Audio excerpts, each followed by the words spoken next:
Standing up to my workplace bully led to unforeseen consequences. Let me start this one out by saying that I fully intended to seek revenge on the person in this story, but the aftershock of the eventual confrontation is what led to the aforementioned consequences rather than by my direct actions. I work in the UK for a large technology company doing software support. I'm part of a team that has members all over the world. I've been in this job for around 10 years, and other than the major issues I've had with this guy, I truly enjoy my job. When I started with the company, I wouldn't say that I was green.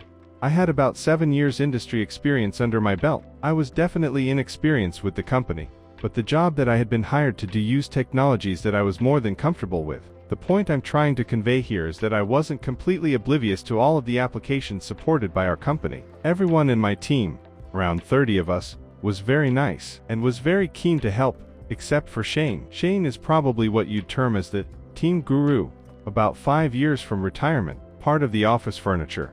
Metaphorically, as we are all home workers, he'd been with the company for nearly 40 years. Everyone labeled Shane as the only guy to go to when you were truly in a bind. When I was initially starting out, I did indeed find that Shane was highly knowledgeable and more often than not had the answers to whatever obscure questions you might have. Things were great, and our team ticked over nicely. I got to know the rest of the team well, over phone, over time too, and my best friend was a woman named Mel. She was of a similar age and experience level to Shane, and in my opinion was just as knowledgeable as him. One day Mel and I were on a brief call chatting about a work issue. When we got to shooting the breeze for a while, we talked about ourselves and also the team. I'd said that I hadn't met anyone face to face yet, and that was when she told me she'd once met Shane in person a couple of years ago. They are both based in the US, I'm in the UK, and both got invited to a tech conference in New York. She told me that he has serious health issues due to his weight, around 450 lbs, and when he was home was often on oxygen and medication. His plan was to ride things out until he was able to take early retirement,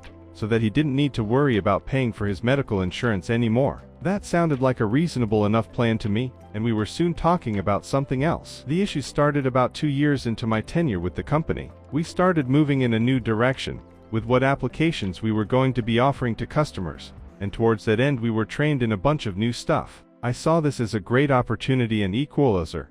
If no one on our team had any experience with this new software, then I would be on equal footing with everyone. This went really well for me, and I put a lot of time and effort into learning as much as possible. Shane didn't show much interest in the new stuff. He still continued to spend most of his time with the legacy tools. In team meetings you could clearly tell he was getting pissed off that his status as a guru was gradually becoming more and more meaningless. This wasn't anything personal. We work in software. You have to adapt in order to remain competitive. As time went on, it was becoming clear to the team how much work I was putting in, and I was well on the way to becoming the go-to guy for the new software. During this time, Shane would start sniping at me for anything he could plausibly manage. For example, if I was late to a team meeting because a customer call overran, he'd make sure to interrupt whatever was being said to comment something like, "Oh look, Ordaz Deluxe has bothered to grace us with his presence," even though he'd been guilty of the same in the past. Things like email chains to equalizer. Almost anything I sent out that included him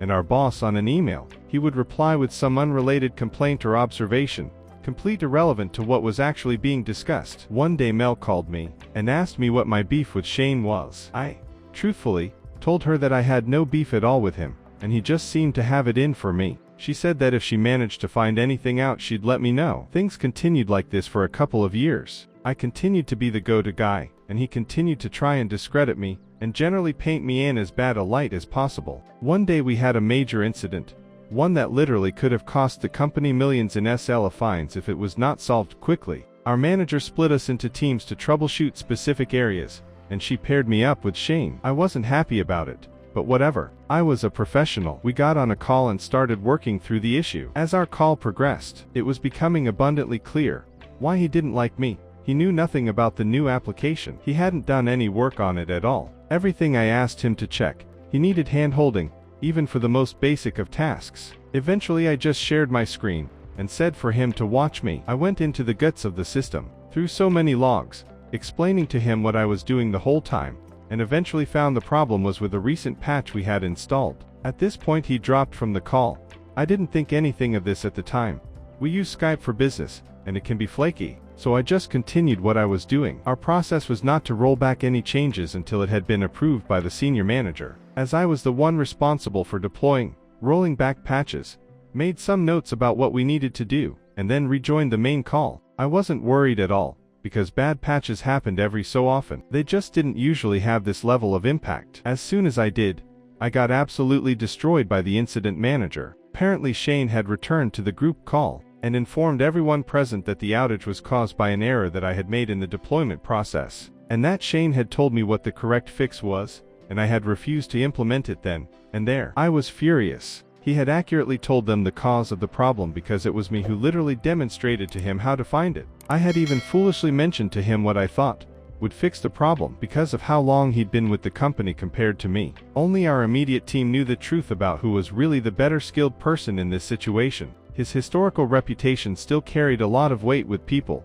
who didn't work day to day with him because this incident was so major. Over 100 people were on this call, several of them 2 or 3 levels of management above our team. He made me out to be a reckless, incompetent idiot, and he was believed. Despite my manager's protestations, I was disciplined and given a verbal warning. He meanwhile was congratulated for steering the company away from a potential disaster and given a commendation. I was so angry, and a while later Mel gave me a call. Apparently Shane had been bragging to her about putting that smart-ass punk in his place. She was shocked, and asked him what he was talking about. His real beef was that he thought I had disrespected him by trying to take over his role as go-to guy for the new software. That wasn't my intention at all.